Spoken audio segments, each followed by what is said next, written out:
I walked into that restaurant thinking about fried chicken. What happened next changed 3 lives forever, and made me understand something about America I'd never seen before. Here is what really happened that August afternoon in Birmingham, Alabama. It is the 15th of August, 1963. I am 56 years old, filming McClintock in Monument Valley, but we've got a 2-day break. Studio sends me to Birmingham for a charity appearance, Children's Hospital benefit, good cause. But there is something else happening in Birmingham that summer. Something I hadn't paid attention to while making movies out west. The civil rights movement protests, police dogs, fire hoses, pictures I'd seen in newspapers but never really understood. Not until I walked down that sidewalk on 16th Street, feeling the weight of it all around me. I am hungry, been traveling since dawn. See a small restaurant called Ruby's Diner. Hand-painted sign, checkered curtains, smells like home cooking floating through the door. Perfect. What I didn't notice until I pushed open that door was the smaller sign in the window. White only, the bell jingles as I enter. Every conversation stops. 12 people eating lunch, all staring. But they're not staring because I am John Wayne. They're staring because behind me, also walking through that door, is a young black man in a military uniform. His name is Samuel Washington. Don't know, he is 22 years old, just returned from Vietnam, Purple Heart recipient, or that he has been walking for 3 hours looking for somewhere to eat after visiting his sick mother at the hospital. All I know is he looks tired, hungry, and his uniform tells me he has been serving our country. The owner appears from behind the counter, Ruby herself, maybe 60 years old, gray hair pinned back, flower on her apron. Her face goes through 3 expressions in 2 seconds. First, recognition, Faye, she knows who I am. Second, confusion, Faye. Why is there a black soldier behind me? Third, panic, Faye. What is she supposed to do? But here is what nobody in that restaurant expected, including me. I didn't been living in Hollywood too long, making movies where the only color that mattered was the color of money. The real world had been happening while I was pretending to be cowboys and soldiers. Samuel stops just inside the door. His eyes scan the room, see the faces, understand immediately what I am still figuring out. He starts to back toward the door. That is when I notice the sign, white, only clear as day. How did I miss it? Ruby approaches, wringing her hands. Mr. Wayne, sir, what an honor. Please, right this way. She gestures toward the best table by the window. Then her voice drops to a whisper. But I am afraid there has been a misunderstanding with your friend here. Samuel's jaw tightens. He has heard this before. No misunderstanding, ma'am. I'll just be going. But something inside me clicks.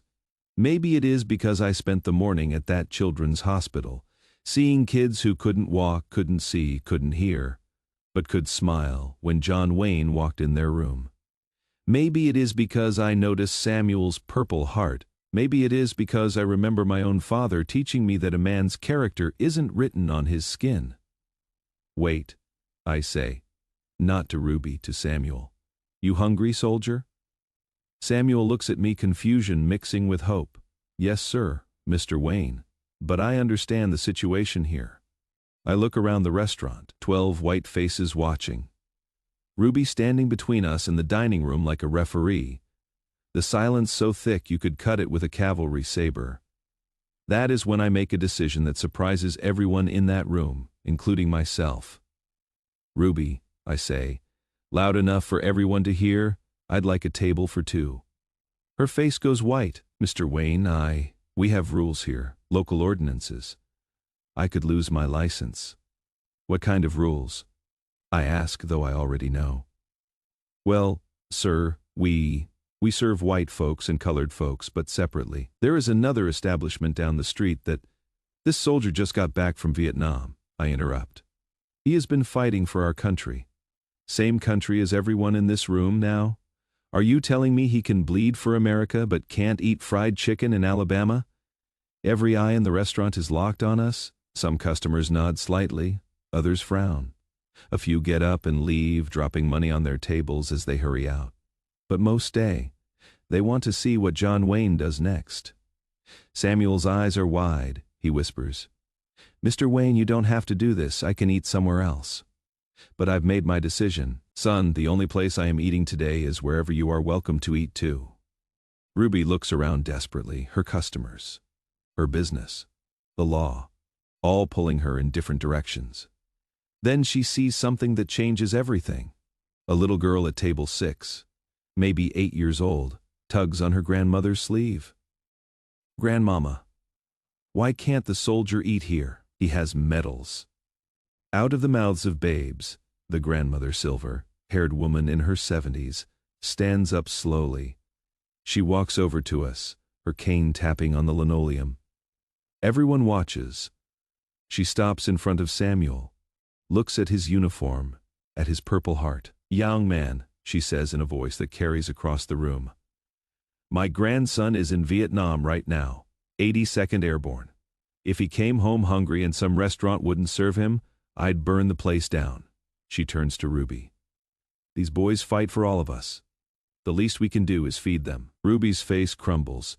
40 years of running this restaurant the way her father did, the way she was taught, the way Birmingham had always been. But she is also seeing something new.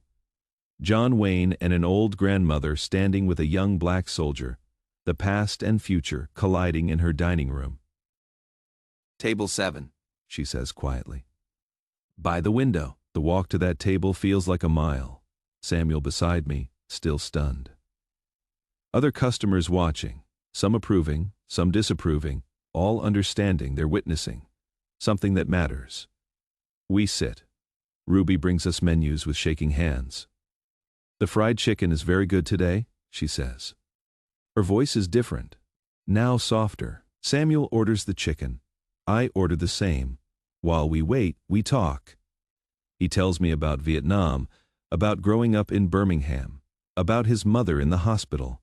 I tell him about making war movies, about trying to honor real soldiers like him. You ever think about what you are fighting for over there? I ask. Every day, sir, fighting for the idea that America can be better than it is. That hits me hard.